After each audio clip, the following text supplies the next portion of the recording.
Welcome to or welcome back to Wrong Sports, and I have been covering coaches' stories a lot this summer as I get you ready for the college football season, and now we are finally in the college football season. This next one is going to be about a coaching legend that put Arizona State on the map, except the way he ended his coaching career is muddied in some controversy.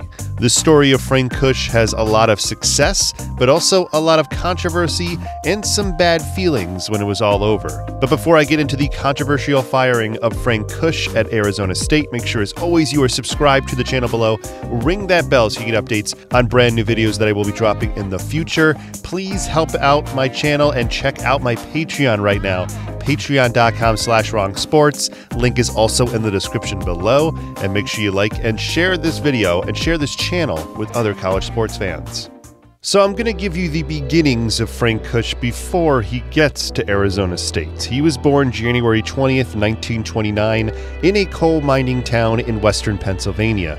He avoided going into the mines by taking up football early in his life. His father had worked in the mine to support Frank and his 14 brothers and sisters, and his father would die when he was only 15 years old.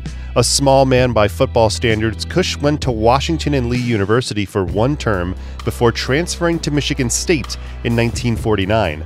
He was only 5'7" and 175 pounds, but he became a defensive lineman under Coach Biggie Munn, as well as his assistants Duffy Daughtry and Dan Devine.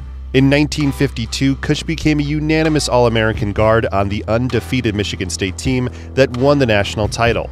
After he graduated, he would serve in the United States Army as an infantry lieutenant and also coach the Fort Benning, Georgia football team. Due to his time playing football under Devine and coaching at Fort Benning, Dan Devine would then hire him to be an assistant when Dan would get his first head coaching job at Arizona State. So not only was this Devine's first head coaching job, this would be Kush's first college job, and they made quite an impact.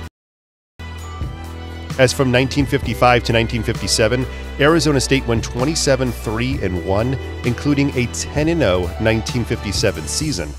After that season, Devine would get a new job at Missouri, and Devine would ask Kush to come with him. Kush was actually going to go to Missouri, but then he was offered the head coaching job at Arizona State, and after asking Devine if he should accept it, Devine told him he was too young and that he should come to Missouri with him. And this would be one of the many stories of Frank Kush's hard-headedness, except this would work out for him because he wanted to prove Devine wrong.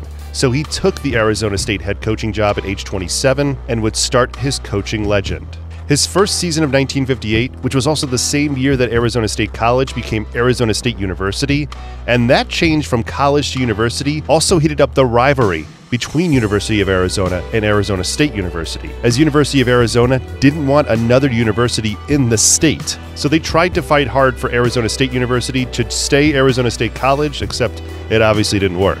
Due to fighting the name change, the games between the Sun Devils and Wildcats became even bigger for Kush, who made sure that he beat University of Arizona and beat them badly every year that he could, which he did as Arizona State went 16-5 against the Wildcats during Kush's time. Along with winning that rivalry, they also won the Border Conference 2 times in 1959 and 1961, until they moved to the Western Athletic Conference in 1962, where the team got better, never having a losing season while being there. Due to his early successes and Kush not even being 40 yet, he would get a job offer from the University of Pittsburgh in January 1969, and he would accept the job. But he would change his mind 3 days later and return home to Tempe. And this was really the only time I can find another school that almost hired him away from the Sun Devils. Pittsburgh was very close. I mean, he accepted the job for 3 days. He was their coach for 3 days before he backed out. And I don't think any other school got this close the rest of the time he was at Arizona State. And his return to Arizona State was really for the best, because the Sun Devils had their best seasons, as they won the WAC 7 out of the next 9 seasons, and they even had an undefeated 1970 season and a few top 10 rankings as well in there.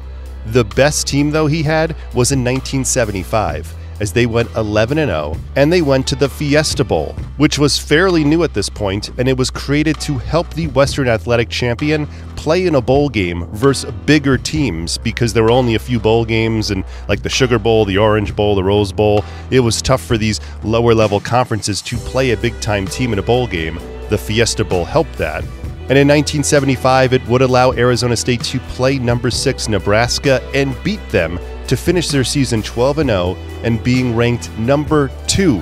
Yes, they weren't ranked number 1, they were ranked number 2 behind one-loss Oklahoma that year.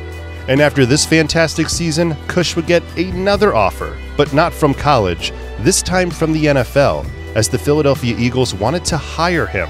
But he quickly said he would stay in Tempe as he shunned another big job that came up once again. And maybe he should have accepted it in hindsight, but he also knew that Arizona State was going to a bigger and better place, and that was that they were going to move to the Pac-10 in 1978.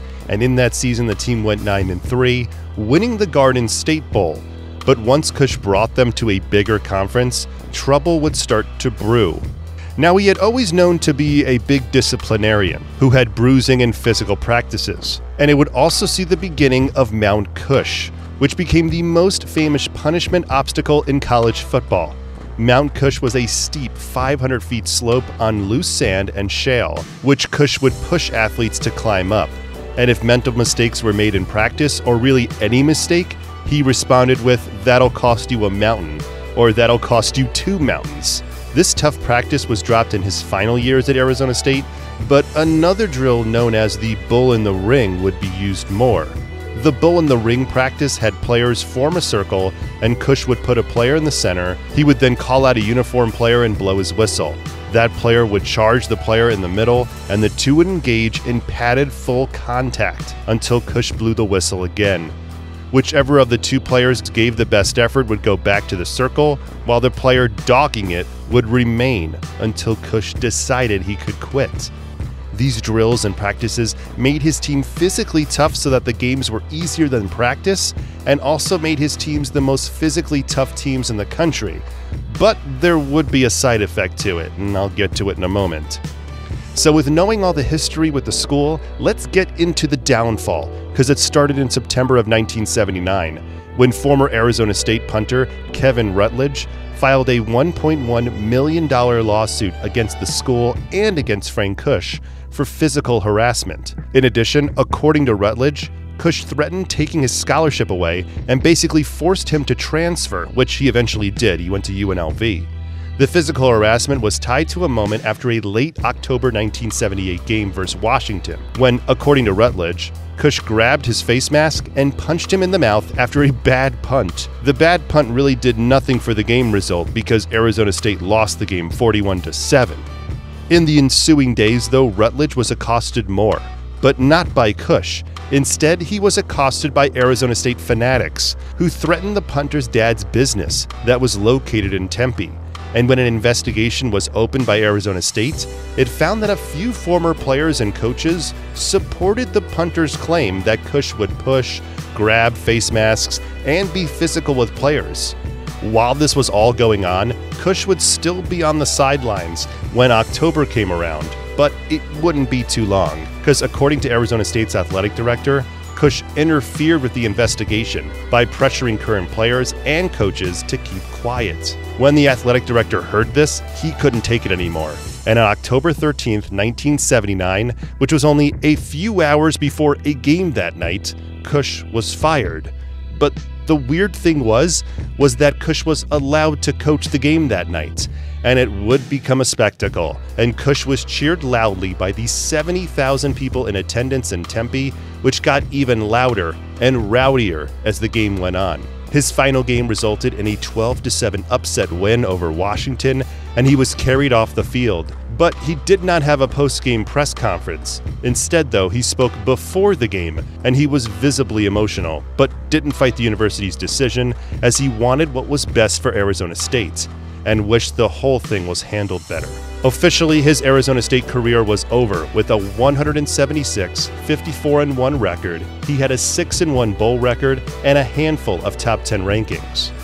He did put Arizona State on the map, but his ending was sad, and his physical practices and drills carried over into other jobs that he would have in the pros. He would go to the Canadian Football League first after Arizona State, as he went to the Hamilton Tiger Cats, going 11-4-1 in 1981. But controversy followed him there, as Kush argued with some Tiger Cats players when he attempted to ban the common practice of taping shoes and ankles. He wouldn't last long there because due to his success in the CFL and at Arizona State, the Baltimore Colts would hire him in 1982, and he brought with him his hard-hitting practices, which annoyed all of the professional players, and it also didn't help the Colts either, as they went winless in that strike-shortened season.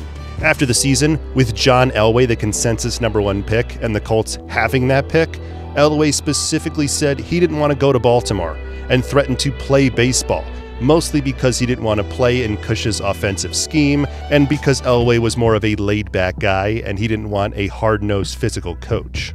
Not getting Elway did help the Colts improve in 1983 as they went 7-9, but he didn't even make it to the end of his third season. As the Colts moved to Indianapolis in 1984, Kush went with them, but he only managed to win 4 games that season, leaving before the end of the season with 11-28-1 record. He got one final job the next year in 1985 for the Arizona USFL squad, and due to having a personal services contract with the Arizona owner, he was paid for years after the USFL folded. For the rest of his life, he would bring his disciplinary nature to working at a juvenile boys ranch in Arizona and would eventually pass in 2017 at the age of 88. The fallout from Frank Kush's dismissal was extensive though, as athletic director Fred Miller was fired in early 1980, and later that year, Arizona State was placed on a 2-year NCAA probation with a 1-year postseason ban in 1981 for a lengthy list of violations that occurred late in the Kush era, along with Kush, of course, lying to his players and lying to investigators. And lawsuits related to the Kush and Rutledge incident would continue until 1986, but I don't believe that the $1.1 million that the punter was looking for was paid out by anyone. So there you go. Tell me what you think. Did Frank Kush deserve to be fired? Did he get a raw deal or maybe something else? Tell me in the comments below. Also, make sure, as always, you are subscribed to the channel below, ring that bell, and check out my Patreon for exclusive content, patreon.com/wrongsports. Have a fantastic rest of your day.